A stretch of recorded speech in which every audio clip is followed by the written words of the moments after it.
और प्रसार, मानवता की बात, इस्लाम की बात, इस्लाम की तबलीग आपने फरमाई।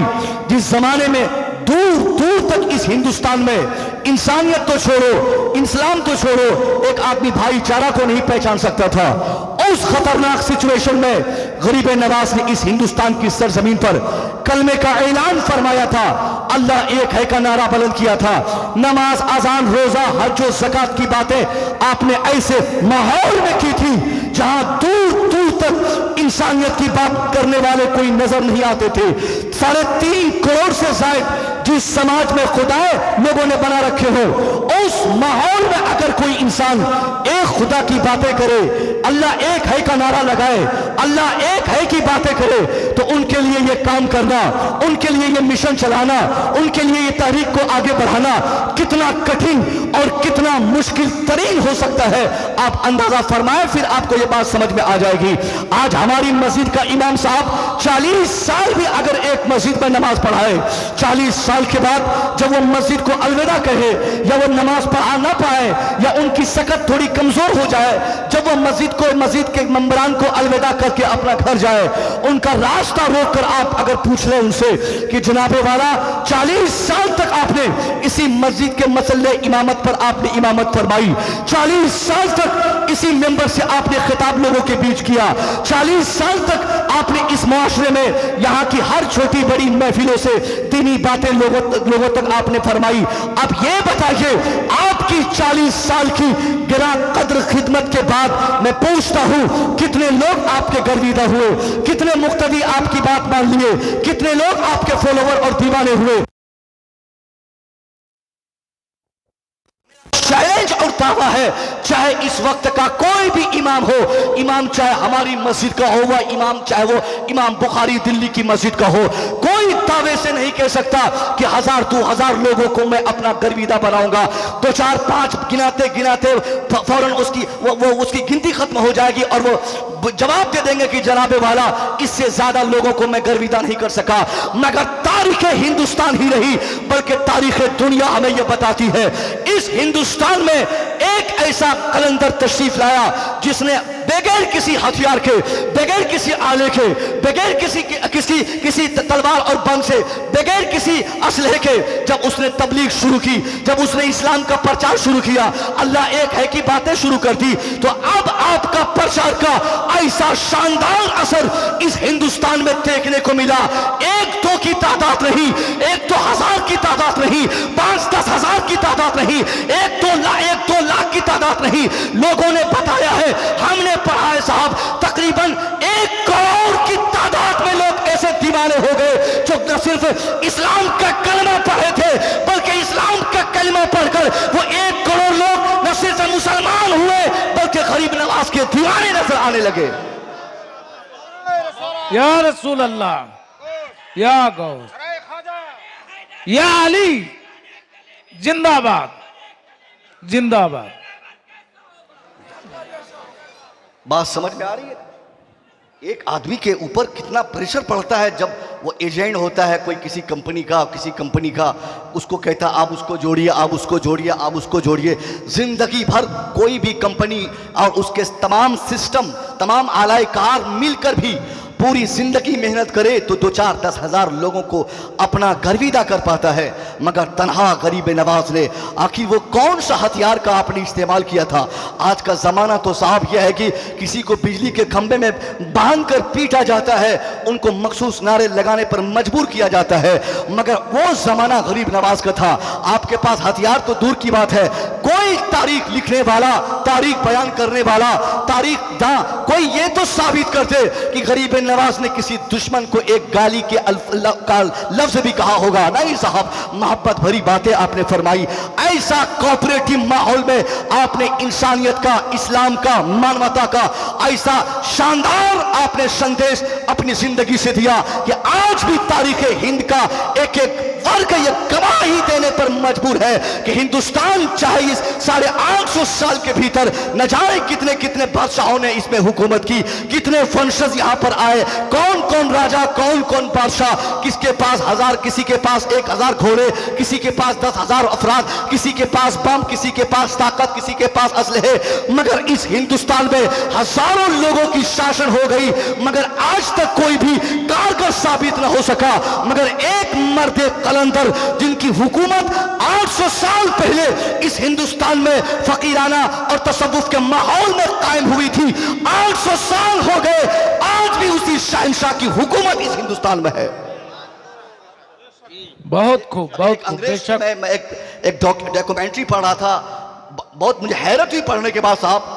उसके बाद उसने कहा जब यहाँ हिंदुस्तान देखने आया था, घूमने आया था सैयाह, पूरा हिंदुस्तान घूमने के बाद वापस जब अपना मुल्क गया तो लोगों ने उससे पूछा कि तुम हिंदुस्तान में क्या क्या देखे, हिंदुस्तान में तुमको कौन कौन सी चीज़ अच्छी लगी।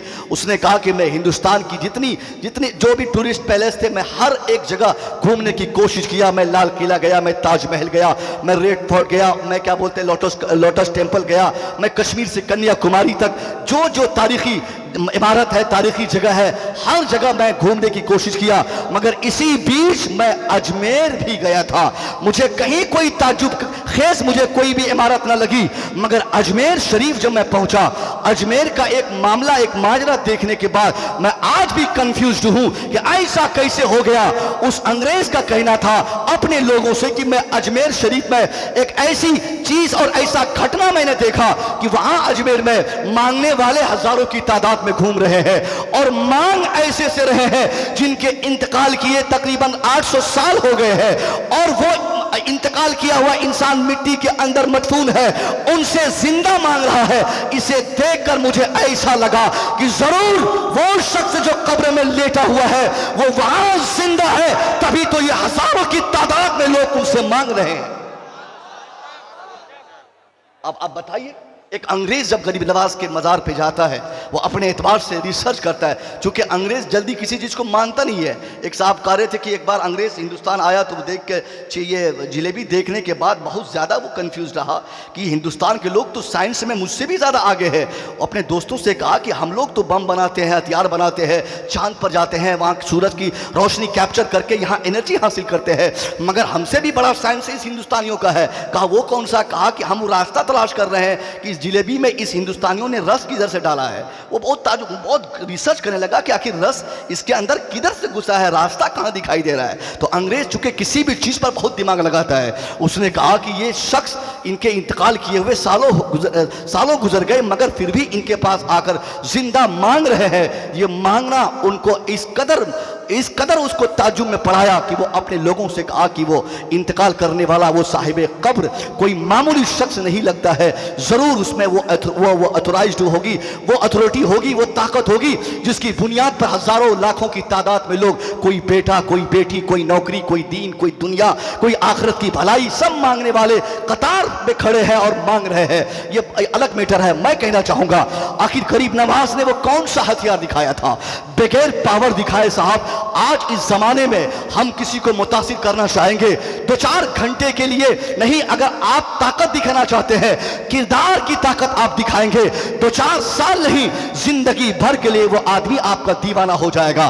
ताकत की बुनियाद पर, लाठी की बुनियाद पर, भाले की बुनियाद पर, तलवार की बुनियाद पर, स्ट्रेंथ की बुनियाद पर, तादाद की बुनियाद पर, अफराद आवानो अंसार की ताकतों की बुनियाद पर एक आदमी सामने वाले को अपना गुलाम बना सकता है, मगर अपना दीवाना नहीं बना सकता। आदमी किसी को गोली के जरिए, किसी को बंदूक के जरिए, किसी को बम के जरिए उससे पैसा, रुपया, गाड़ी छीन सकता है, मगर अगर चाहे वो इंसान कि मैं इसको 100% अपना दीवाना बनाऊं, 100% अपना गर्विदा बनाऊं, 100% मैं अपना खादिम बनाऊं, तो इसके लिए जरूरी ये नहीं कि वो आदमी तलवार का इस्तेमाल करे, वो आदमी भाले का इस्तेमाल करे, वो आदमी हथियार का इस्तेमाल करे। इसके लिए लाजिम और जरूरी यह है कि वो आदमी अपने अखलाक की तलवार का इस्तेमाल करे। 1-2 साल नहीं, जब तक सामने वाला जिंदा रहेगा, अगर आप अखलाक की बुनियाद पर उसका दिल जीते हैं, तब तक, जब तक वो जिंदा रहेगा, तब तक वो आपका गुण और आपका दीवाना रहेगा। यही किया गरीब नवाज ने, यही एक बड़ा हथियार दिखाया। आज लोग बोलते हैं ना, चंद लोग आए मिस्टर गांधी के पास, उसने कहा था साहब कि गांधी जी का देश जब आज़ाद हो रहा था उस वक्त बड़ा खतरनाक माहौल हमारे मुल्क का बन चुका था। सारा पावर, सारी अथॉरिटी, सारी ताकत तकरीबन मिस्टर गांधी के हाथों में थी। गांधी जिधर दस्तखत कर देते वही काम हो जाता, जिनको जो पद दे देते वो पद उनको मिल जाता। यहाँ तक कि लोगों ने बताया कि गांधी के पास इतनी ताकत थी, अगर वो सड़े हुए मुर्दे को भी किसी स्टेट का राजा बना देता, वो मुख्यमंत्री बनाने के लिए दस्तखत कर देता, तो लोग मान लेते। अब उसी भीड़ भाड़ के माहौल में चंद लोग उनके हुजरे में आकर चुपचाप बैठ गया और अपने एतबार से शिकायत किया कि जनाबे वाला मिस्टर गांधी, आप तो पढ़े लिखे हैं, आप बिल्कुल अथोराइज्ड नेता हैं इस आजाद भारत के, चूंकि उस वक्त आजादी मिली ही थी या मिल रही थी, कुछ हिस्सों में बाकी थी। कहा कि तुम्हारा सवाल क्या है? उन लोगों ने कहा कि जनाबे वाला मेरा सवाल यह है, मैं चाहता हूं कि यह मजार बंद हो जाए, मैं चाहता हूं यह खानका बंद हो जाए, मैं चाहता हूं यह तबलीग बंद हो जाए, मैं चाहता हूं कि यह आजान बंद हो जाए। गांधी चूंकि पढ़ा लिखा नेता था, वो अचानक फैसला नहीं करता है। जब आदमी पढ़ा लिखा होता है ना साहब, किसी भी फैसले को करने से पहले 50 बार उसको वो सोचता है कि इसका समाज पर क्या असर पड़ेगा, इसके क्या फवाइद होंगे, इसके क्या नताइज होंगे, इसका क्या गलत इफेक्ट लोगों पे पड़ेगा। हमारे मुल्क का मौजूदा नेता की तरह नहीं कि अचानक फैसला कर दे, जब मन में आए जो करना हो कर दे। मगर गांधी पढ़ा लिखा नेता, उसने कहा नहीं मानूंगा मैं तेरी बात। तुम बोलते हो कि खानका बंद कर दूं, तुम कहते हो मदरसा बंद कर दूं, तुम कहते हो आजान बंद कर दूं, नहीं, पहले मैं पढ़ूंगा इस्लाम को, मैं समझूंगा इस्लाम को, मैं जानूंगा इस्लाम को। What has given by Islam, what is taught by Islam, what is divided by Islam. Gandhi ने अपने दिमाग में सोचना शुरू किया, दिमाग से सोचना शुरू किया कि इस्लाम देता क्या है, इस्लाम पढ़ाता क्या है, इस्लाम सुनाता क्या है, इस्लाम बांटता क्या है। अब गांधी इस्लाम को जानने के लिए चंद इंग्लिश अनुवाद की किताबें मंगाना शुरू कर दिया। उनके मुताले के मेज पर इस्लाम से रिलेटेड चंद किताबें रखी गई है। अब गांधी है इस्लाम को पढ़ना शुरू कर रहा है। इस्लाम को पढ़ते पढ़ते सुबह पढ़ रहा है, शाम पढ़ रहा है, रात पढ़ रहा है, यानी 24 घंटे इस्लाम को मुताला करना जब शुरू किया है। अब थोड़े दिन बाद मिस्टर गांधी इस्लाम के पैगंबर की जिंदगी पढ़ रहा है, बायोग्राफी का मुताला कर रहा है। पैगंबर इस्लाम को पढ़ते पढ़ते आपके खलीफा खलीफतुल मुस्लिमीन सिद्दीक अकबर की जिंदगी पढ़ना शुरू किया, फारूक आजम को पढ़ना शुरू किया, हजरत उस्मान गनी को भी पढ़ा। उसके बाद मौला अली की तारीख, एक नायाब और शानदार तारीख जब मिस्टर गांधी स्टडी करना शुरू किया, सर मौला अली की तारीख पढ़ा, उनके बायोग्राफी को पढ़ते पढ़ते आपकी औलाद, आपके आल, आपके बच्चों को जो पढ़ा, चाहे वो इमाम बाकर की सूरत में हो, चाहे गौसे आजम की सूरत में हो, चाहे हिंदुस्तान के राजा सरकार गरीब नवाज की सूरत में हो।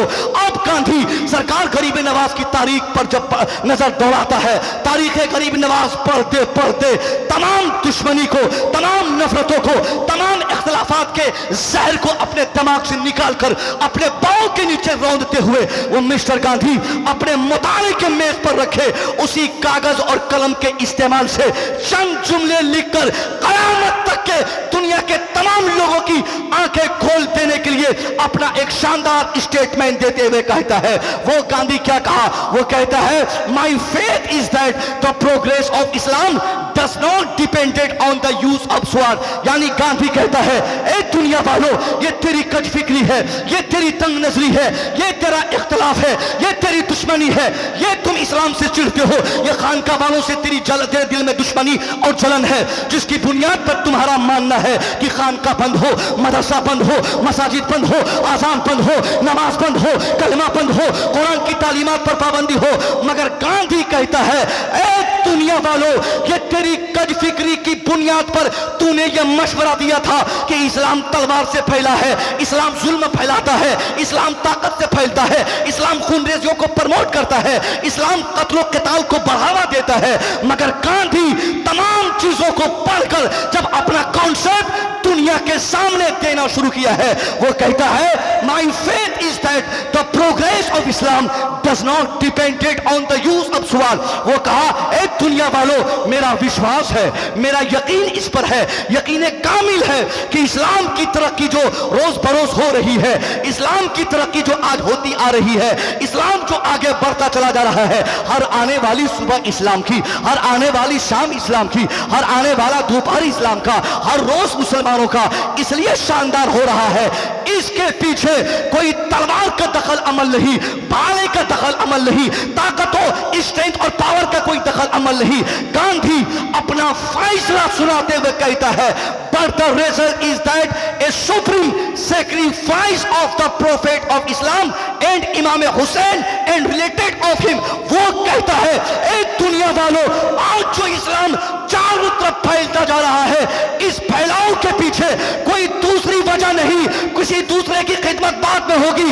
अगर कोई बड़ी वजह है तो सिर्फ इस्लाम की तरक्की की बुनियाद पर, यह शानदार तबलीग की बुनियाद पर, यह शानदार तरक्की की बुनियाद सिर्फ इस बात पर है कि इस्लाम के पैगंबर मोहम्मद अरबी और आपके मानने वाले और आपकी औलाद की खिदमत का नतीजा है जो इस्लाम यहां तक पहुंचा है। नारे तकबीर, नारे तकबीर, नारे रिसालत, नारे हैदरी, हुजूर मसरूर मियां का दामन, फैजाने कलीमी, गुलशने कलीमी। उसने एक ऐसा सिहन दिया, उसने कहा, दुनिया वालों, इस हिंदुस्तान के मुसलमानों पर सबसे बड़ा, सबसे बड़ी खिदमत अगर किसी ने इस हिंदुस्तान में की है, इस्लामिक सोसाइटी में, तो वो कोई और नहीं, वो गरीब नवाज मोइनुद्दीन चिश्ती संजरी अजमेरी की जाते ग्रामी है।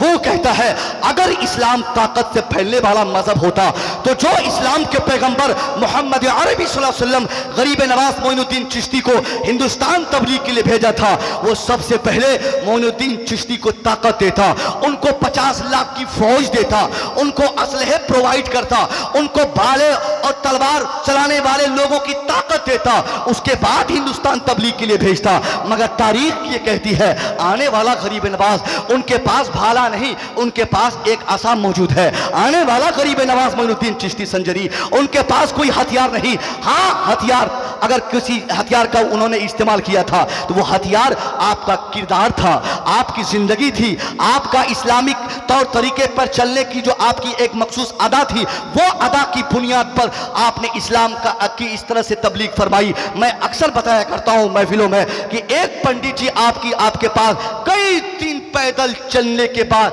उसने सुपारी ले रखा था। सुपारी समझते हैं ना? आज शायद ये हमारे छोटे छोटे बच्चे नए दौर के, इनको नहीं मालूम कि सुपारी किसको बोलते हैं। उस जमाने में किसी का मर्डर करने के लिए धड़ल्ले से एक दूसरे को सुपारी दिया करते थे, यानी पैसा एडवांस देना कि सामने वाले का सर चाहिए, उनका हाथ चाहिए, उनका पांव चाहिए, उनकी टंगड़ी चाहिए, उनका ये चाहिए वो चाहिए, उसी को सुपारी लोग कहते थे। सुपारी दिया एक पंडित जी ने।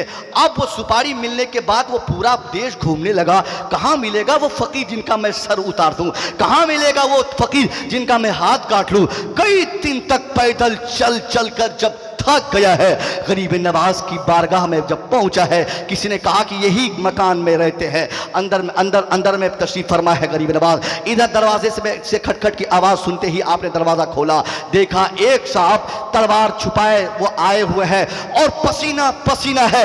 सफर में ज्यादा चलने की बुनियाद पर सफर के थकान के आसार उस आने वाले शख्स के चेहरे पर नुमाया था। आप देख के समझ गए कि यह बेचारा बहुत परेशान है, बहुत थका हुआ है। पंडित जी को आपने कहा, जनाबे वाला बैठ जाइए। बैठने को कहा, पानी दिया ताकि चेहरा साफ कर ले, पानी दिया ताकि पानी पी ले, नाश्ता पेश किया ताकि कुछ खा पी ले। अब ये पानी नाश्ता लगाकर गरीब नवाज नमाज अदा करने चले गए। नमाज पढ़ के जब आप मसल्ला रख के आते हैं आने वाले मेहमान की खैरियत पूछने कि आप कहां से आए हैं, आने का मकसद क्या है, क्यों आप आए हैं, क्यों पसीना पसीना है, क्यों घबराए हुए हैं, क्यों घबराहट के आसार आपके चेहरे में झलक रहे हैं। गरीब नवाज सिर्फ नमाज पढ़ के उस आने वाले व्यक्ति से आपने पूछा है, जनाबे वाला पसीने क्यों छूट रहे हैं आपके, क्यों आप घबरा गए हैं, आने का मकसद क्या है। वो आने वाला शख्स कहता है, हुजूर गुस्ताखी माफ हो, मैंने जिस नीयत से आपके लिए सुपारी ली थी मैं गलत था, गलत इरादे से मैं यहां आया था।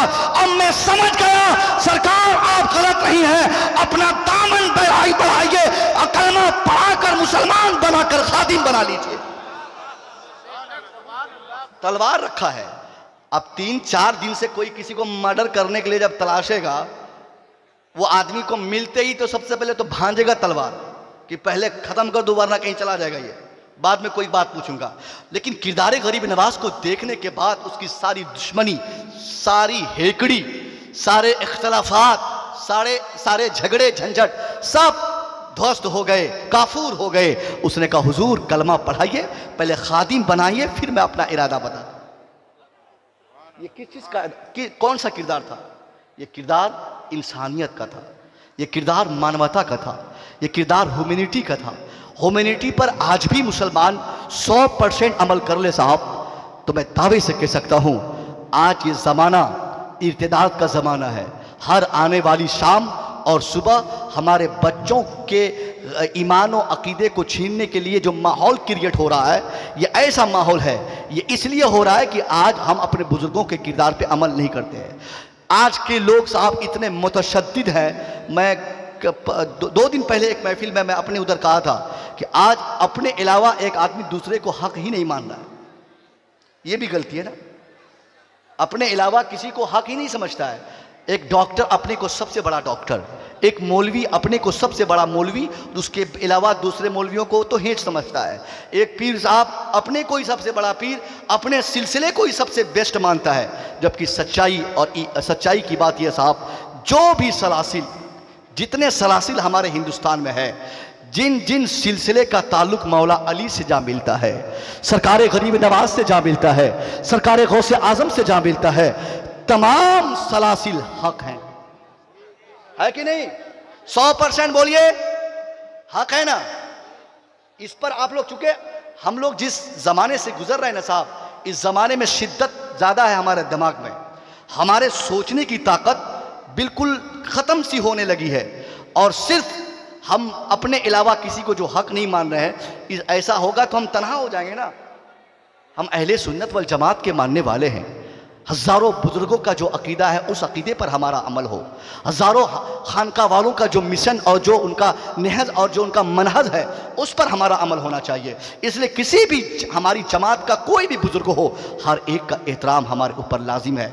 और बुजुर्गों में ख़ास तौर पर अगर सैयदज़ादे हों तो इनके बारे में सरकार आला हजरत का एक फतवा मैंने पढ़ा था। आप फरमाते हैं कि सैयदज़ादे जब तक हद्दे कुफ्र तक ना पहुंच जाए, चाहे गुनाह कबीरा कर ही क्यों न ले, फिर भी उनका एहतराम हम पर लाजिम और जरूरी होता है। मगर यहां साहब इस जमाने में लोगों ने क्या क्या कर रखा है, ये अलग टॉपिक है। इंशाल्लाह किसी महफिल में कहीं आप सुन लीजिएगा, या नेट के जरिए ये कलीमी नेटवर्क, कौन कौन सा नेटवर्क यहाँ पे है, वो हमारे बाबू, उनको मैं पहचान रहा हूँ, ये सारे नेटवर्क वाले के जरिए आप सुनते रहते हैं और सुन लेंगे। मगर मैं जो कहना चाह रहा हूँ वो किरदार बनाने के लिए गरीब नवाज ने जो किरदार मतलब इंसानियत का जो एक बेस्ट वैल्यू आपने दिया था, उसी वैल्यू को हमने खोया है। आज हमारे अंदर से कॉपरेशन की जो भावना है, कहाँ बाबू, सिट्टू बाबू कहाँ गए? ये सिट्टू इतना हमको फ़ोन करता है ना, कभी कभी मेरा मन करता है कि मैं कार से यहाँ आऊँ और इसको उठाकर मैं अपना घर ही लेके चला जाऊँ, ताकि बार बार फ़ोन नहीं करेगा। परसों रात में 5 बार फ़ोन किया, और इनके फ़ोन करने का टाइम भी नहीं रहता है। ये कभी भी खैरियत पूछ लेता है। हम लोग स्टेज पे होते हैं, फिर भी हज़रत कैसे हैं हज़रत, आप नाराज़ हैं क्या? ये उनकी मोहब्बत है, बड़ा अच्छा दीवाना है। ये सारे उलमा की इज़्ज़त करता है, हम सब उलमा की इज़्ज़त करते हैं। दुआ करते हैं मौला तबारक व तआला इस पूरे इलाके के मुसलमानों को उलमा की इज़्ज़त की तौफीक अता फरमाए, कहिए आमीन। मैं ये कह रहा था साहब, गरीब नवाज ने जो किरदार पेश किया था, उस किरदार पर अगर आज हमारा अमल हो जाए, 100% मैं दावे से कह सकता हूं, हमारे बच्चों का ईमान छीनना तो दूर की बात है, गैरों के बच्चे दौड़ दौड़ के आज भी आकर कलमा पढ़ते नजर आएंगे। वो कौन सा किरदार? वो किरदार आपके समाज का। मैंने पिछली बार शायद इसी मोहतरम स्टेज से मैंने कहा था, उसको मैं आज साफ कर दूं। गरीब नवाज की बारगाह में आपके अजमेर का खादिम नहीं, बल्कि गैर खादिम की बात नहीं कर रहा हूं, गैर मुस्लिम की बात कर रहा हूं। आज गैर मुस्लिम, हम मौलवी साहब लोगों के पास आते हैं तो हम लोग नफरत कर लेते हैं। सुनिए, गैर मुस्लिम अगर आपका पड़ोसी है, गैर मुस्लिम अगर आपका पड़ोसी है, तो उनका भी बहैसियत इंसान एहतराम आप पर वाजिब है। अरे बोलिए ना सुभान अल्लाह। ऐसा थोड़ी है कि अगर आप चाहते हैं कि आप इस्लाम की तबलीग करें तो अपने किरदार से उन तक इस्लाम पहुंचाएं। अगर वो इस्लाम नहीं मान रहा है तो ये नहीं कि आप लाठी से उसको पीटना शुरू कर देंगे। इस्लाम का ये पैगाम नहीं है। इस्लाम कहता है कि तुम दीनी मामलात में किसी पर अपना दबाव मत बनाओ, अपना प्रेशर मत डालो, जब तक सामने वाला तुमको देखकर, समझकर, जानकर अच्छे तरह फिट न हो जाए, तब तक उनके ऊपर कोई प्रेशर न हो। इस्लाम का प्रेशर गैर मुस्लिमों के लिए नहीं है, इस्लाम का प्रेशर मुसलमानों के लिए है। जब कोई कलमा पढ़ लेता है तब उसके ऊपर इस्लाम का प्रेशर पड़ता है कि तुम नमाज भी पढ़ो, तब इस्लाम का प्रेशर होता है कि तुम हज भी करो, तब उस पर इस्लाम का दबाव होता है कि तुम रोजा भी रखो, तुम सच भी बोलो, तुम शराब मत पियो। ये तमाम चीजें ईमान लाने के बाद, ईमान जब तक नहीं लाया है, आपकी हमारी जिम्मेदारी है सामने वाले की इज्जत करें और एक ऐसा तरीका निकालें इस्लाम समझाने का जो तरीका हमारे बुजुर्गों ने सिखाया था, जो तरीका गरीब नवाज ने सिखाया था। गरीब नवाज का तरीका कौन सा था? कभी हमने जाना आपकी बारगाह में एक गैर मुस्लिम नमाज असर से थोड़ा पहले आया, कांपता हुआ आते हुए कहता है, हुजूर मेरे पास 5 बीघा जमीन थी, 5-7 बीघा जमीन में ये जोतता था, उसी में हल चलाता था, उसी के उपजाऊ से मैं अपना घर बार चलाया करता था। हुजूर देखिए ना, इस वक्त का जो बादशाह है, बादशाह अल्तमश, वो आपके खलीफा ख्वाजा कुतुबुद्दीन बख्तियार काकी का मुरीदो खलीफा है। मेरी तमन्ना है, मैं एक इरादे से आया हूं कि मैं चाहता हूं कि आप अपने खलीफा से कह दें कि वो अपने खलीफा को कहें, यानी आप अपने मुरीद को खबर करें कि वो अपने मुरीद को यानी बादशाह को खबर करके बोल दें कि मेरी जमीन छोड़ दे, मेरी जमीन मुझे वापस कर दे। गरीब नवाज ने कहा ठीक है, तुम्हारा काम होगा, मुझे नमाज असर पढ़ने दो। आप नमाज असर पढ़ते पढ़ते आप फारिग जब हुए, वो आने वाला अजमेर का वो शख्स वहीं खड़ा रह गया, नमाज पढ़ता हुआ देखा। नमाज से जब आप फारिग हुए तो आपने क्या किया, उस मसल्ले को आपने अपने एक कांधे पे लिया, एक गमछी को आपने दूसरे कांधे पे लिया, एक आसा आपने अपने हाथ में ले लिया, लोटा था वो भी आपने अपनी झोली में डाल दी और आप वहां से अपने हुजरे से बाहर निकले, चल पड़े। वो आने वाला शख्स भी, किसान भी आपके पीछे पीछे हो लिया। कहा हुजूर आपने मुझे कोई कॉन्फर्मेशन खबर नहीं दिया कि मेरा काम कब होगा, मेरा काम कैसे होगा। गरीब नवाज ने फरमाया जाओ किसान, तुम अपने घर में आराम करो, मैं तेरे ही काम के लिए जा रहा हूं दिल्ली। अल्लाह की कसम गरीब नवाज है, उस किसान को कहते हैं तुम अपना घर जाओ, मैं तेरे काम के लिए जा रहा हूं दिल्ली। पैदल आपने इख्तियार फरमाया सफर। आज हमारा प्रधान जिसके पीछे 3 साल हम मेहनत करते हैं, 5 साल मेहनत करते हैं, मेहनत करने के बाद जब वो प्रधान बन जाए, एक काम के लिए उनके पास जाए तो बगैर पैसा का तो फोन ही नहीं करता है पुलिस थाने में। विधायक, एमएलए, एमपी, मिनिस्टर, नेता, कोई किसी समाज का नहीं होता साहब। पैसा दिखाइएगा तो थाने पे फोन जाएगा, पैसा दिखाइएगा तो आपकी वो मदद करेंगे। मगर गरीब नवाज ने एक ऐसी सियासत की आपने दाग पेल डाली है। आपने कहा एक किसान शख्स जाओ अपने घर, मैं तेरे काम के लिए दिल्ली जा रहा हूं। सरकार गरीब नवाज अजमेर शरीफ से दिल्ली पैदल आ रहे हैं। वो जमाना जहाज का जमाना नहीं था, वो जमाना ट्रेन का जमाना नहीं था, वो जमाना स्कॉर्पियो और मोटर कार का जमाना नहीं था।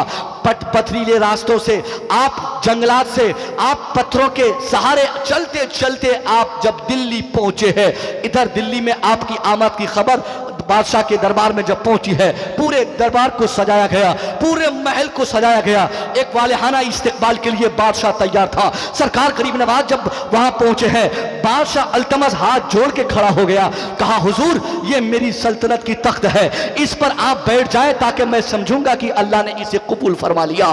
तारीख बताती है वो सूफी कलंदर शख्स जो अजमेर से हजरत के चेहरे की ज़ियारत करें। वाकई मैंने कई जलसों में ये बात कही कि वाकई कलीमी भाइयों के अंदर आपकी जुरत, आपकी मोहब्बत और आपके इस अपनी जमात के उलमा और पीरान की इज्जत का जो जज्बा आपके दिलों में है, मैं कहीं कहीं कभी कभी किसी को देखता हूँ। वाकई सरकार मसूद मिल्लत की मोहब्बत, सरकार मसूद मिल्लत की मोहब्बत इस कदर आपके दिल पे है, और होना भी चाहिए साहब। एक आदमी 100% कामयाब मुरीद तभी बन सकता है जब तक उनके दिल में अपने पीर की कामिल मोहब्बत ना मौजूद रहे। कभी वो कामयाब मुरीद नहीं बन सकता। ऐसा नहीं कि कभी दामन पकड़ लिए घर चले गए, अब मोहब्बत क्या चीज़ है, नहीं, जिंदगी भर का एग्रीमेंट होता है। जब एक आदमी अपने पीर का दामन पकड़ता है ना, दुनिया और आखिरत के लिए गोया एग्रीमेंट बन जाता है। सरकार दुनिया में मैं आपका दामन नहीं छोड़ूंगा और हुजूर मरने के बाद आप मुझे तनहा नहीं छोड़िएगा। ये एग्रीमेंट बनता है। आप आज हजरत से जितनी मोहब्बत करेंगे, इस मोहब्बत का बेहतर सिला कल मैदान महशर में हजरत दे न दे, हजरत के नाना हुजूर अलैहि सलाम जरूर आपको अता फरमाएंगे। यानी सरकार दो आलम जरूर इसका बेस्ट बदला उन दीवानों को अता फरमाएंगे जो दीवाने आपकी औलाद से बेपनाह और वालेहाना मोहब्बत करते हैं। मैं एक महफिल में इसी इलाके में कहा था साहब, फिर रिपीट करता हूं, शायद ये मीडिया के जरिए ये बात आम हो जाए। मोहब्बत करने की बात है, मोहब्बत आले रसूल हमारे ऊपर लाजिम और जरूरी नहीं बल्कि बहुत ज्यादा जरूरी और लाजिम है। इससे ज्यादा, इससे बड़ा इस्लाम में कोई दूसरी चीज इबादत के लायक हमारे लिए नहीं है जितनी बड़ी चीज औलाद रसूल की मोहब्बत और औलाद रसूल का एहतराम हमारे लिए कंपलसरी है। अब आप कहेंगे ये क्यों मौलाना साहब आप मेरा दिमाग खा रहे हैं? इस्लाम में सबसे बड़ी इबादत और सबसे बड़ा फर्ज तो नमाज है, उसके बाद रोजा है, उसके बाद हज है, उसके बाद ज़कात है, उसके बाद और दीगर अशिया है। मगर आप क्या कह रहे हैं कि सबसे बड़ी चीज औलाद रसूल से मोहब्बत है? मैं कहूंगा हाँ साहब, अल्लाह ने हम पर जो 4 चीजें ईमान के बाद फर्ज फरमाई है, उनमें से पहली चीज इस्लाम में क्या है? नमाज है। दूसरी चीज हमारे लिए रोजा है, उसके बाद हज है, उसके बाद ज़कात है। मैं दावे से सरकार के कदमों की बरकत से इन तमाम कलीमी ब्रदर्स की इस अजीमुशान महफिल में चैलेंज के साथ कोई हो मेरी बात की तरदीद करने वाला तो कर दे। मैं दावे से कहता हूं नमाज से बड़े फर्ज का नाम है औलाद रसूल से मोहब्बत करना, रोजे से बड़ा फर्ज का नाम है औलाद रसूल से मोहब्बत करना, हज और ज़कात से बड़े फर्ज का नाम है औलाद रसूल से का एहतराम करना। वो इसलिए कि नमाज हम पर फर्ज है मगर हमेशा फर्ज नहीं है। पढ़ो कुरान, कुरान क्या कहता है? अल्लाह का कुरान कहता है तुम पर नमाज फर्ज है अपने अपने औकात पर, यानी फजर की नमाज फजर के टाइम पे, जोहर की नमाज जोहर के टाइम पे, असर की नमाज असर के टाइम पे, मगरिब की नमाज मगरिब के टाइम पे। जो नमाज जब फर्ज होती है तभी फर्ज है। और नमाज सब पर फर्ज भी नहीं है साहब। बच्चे पे नमाज फर्ज नहीं, दीवाने पे नमाज फर्ज नहीं, पागल पे नमाज फर्ज नहीं, मावारी वाली खातून पे नमाज फर्ज नहीं। नमाज सब पे फर्ज नहीं और हमेशा भी फर्ज नहीं। इसी तरह रोजा फर्ज आजम के बाद दूसरा फर्ज है मगर सब पर रोजा फर्ज नहीं है। रोजा रमजान शरीफ के महीने में वो मुसलमानों पर फर्ज है जो मुसलमान होशियार आकिल व बालिग है, जो सफर में नहीं है। उन औरतों पर फर्ज नहीं है जो माहवारी की पोजीशन में हो। यानी रोजा फर्ज है मगर इसके लिए भी वक्त की शर्त है, वक्त का कंडीशन इसके लिए खास है। हज ये हम पर फर्ज है, ज़कात ये भी फर्ज है मगर इसके साथ भी कंडीशन है, शर्त है, कैफियत है। नमाज के साथ टाइमिंग होना जरूरी है, रोजे के साथ रमजान का महीना होना जरूरी है, हज के साथ साहिब माल होना जरूरी है, ज़कात के साथ दौलतमंद होना जरूरी है। मगर इन चारों के अलावा इस्लाम के पैगंबर ने एक ऐसी चीज भी हम पर फर्ज फरमाई है, एक ऐसे फर्जियत का ऐलान आम फरमाया है। आपने कहा ए मुसलमानों, नमाज फर्ज है अपने टाइम पे, रोजा फर्ज है अपने टाइम पे, हज फर्ज है अपने टाइम पे, ज़कात फर्ज है अपने टाइम पे। मगर इन तमाम अशिया के साथ साथ औलाद रसूल की मोहब्बत तुम पर फर्ज है। तो इसमें कोई टाइम नहीं, कोई कंडीशन नहीं, कोई कैद नहीं। अगर बच्चा है उस पर भी फर्ज है, जवान है उस पर भी फर्ज है, बूढ़ा है उस पर भी फर्ज है, पागल है उस पर भी जरूरी है। अब हमको जान लेना चाहिए हम जिस हैसियत से इस समाज में जी रहे हैं, हम 100% कामयाब तब नहीं कि हमारी नमाज कितनी है। अरे हम नमाज रोजे के साथ साथ जब तक औलाद रसूल से मोहब्बत नहीं कर लेते तब तक हम कामयाब नहीं बन सकते। नारा तकबीर, नारा तकबीर, नारा रिसालत, आले रसूल का दामन, आले रसूल का दामन, औलाद अली का दामन, फातिमा ज़हरा के फूल। क्योंकि औलाद रसूल कोई आम आदमी की औलाद की तरह नहीं है, ये नूरी औलाद है, नूर की औलाद है, नूर से इनका कनेक्शन है। ज़ाहिरी तौर तरीके से जिस तरह 2 हाथ हमारे पास उसी तरह हुजूर के पास भी है, जिस तरह 2 आंखें हमारे पास हुजूर भी 2 आंख रखते हैं। मगर ऐसा कभी हम ये गुमान ना करें कि जो हैसियत, जो कैपेसिटी, जो कैपेबिलिटी हमारे लिए है वही उनके लिए नहीं साहब। ये नूरी दूल्हा है, नूर के खानदान का है और ऐसा नूर जिस नूर के ताल्लुक से सरकार आला हजरत ने सारे डाउट्स और कंफ्यूजन को दूर करते हुए किसी जमाने में कहा था, तेरी नस्ल पाक में है बच्चा बच्चा नूर का। यानी जो भी बच्चा होगा हर बच्चे को नूर मानना, यही ऐने ईमान है, यही मुसलमान बनने की पहचान है। अस्सलाम वालेकुम।